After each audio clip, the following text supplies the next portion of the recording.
In the past, I had never competed for anything, and I would have never considered myself a competitive person. I actually avoided competition whenever I could, stayed subdued and quiet, and out of the way. I weaved my way in and out of the spotlight as quickly as I could, wanting to curl up in the comfortably cool shadows for as long as possible. When I joined my school's Science Olympiad team in 8th grade, my confidence was at an all-time low. I was trying to push my way through a new, bigger school with new people. I felt insignificant, small and insignificant, like those around me were towering above me with tremendous achievement and personality.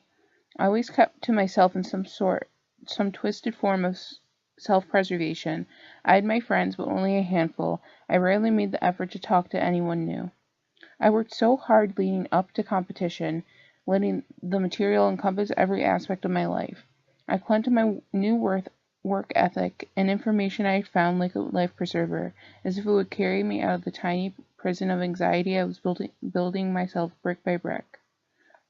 Competition day came all too soon, and as I stepped into the crisp cold air of a quiet Saturday morning in March, I could sense something significant would happen to me that day.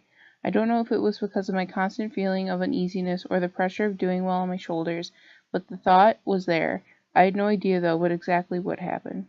When it came time to award the medals at the end of the long day, the entirety of the small auditorium of the unfamiliar school was buzzing as if this was the most important moment of the competitors' young lives. The dull buzz of the excited students, parents, and coaches in the crowd grew to a roar when the announcer climbed the stairs onto the stage. My heart started pounding with the beat of his footsteps. I had never been in this particular position before. Sure, I had won awards, trivial ones, like little paper certificates with my name written across them in bold black marker, but nothing had ever been like this. The events were announced in alphabetical order, with the top 10 teams in each event receiving a medal. Two of my events started with A, and the feeling of having little or no time to prepare for the results, whatever they may have been, made my stomach flip. When my team was called for the first event that my partner and I competed in, I felt an automatic shift in my life, like the entire fabric of my world had a wrinkle that was suddenly straightened out. I could feel my confidence booming, not in an egotistical way, but in a way that was needed. The green ribbon medal being placed around my neck was somehow all that was needed to change the track of my self-sheltered life. It symbolized all that I had worked for over the past months and everything else that I was capable of doing.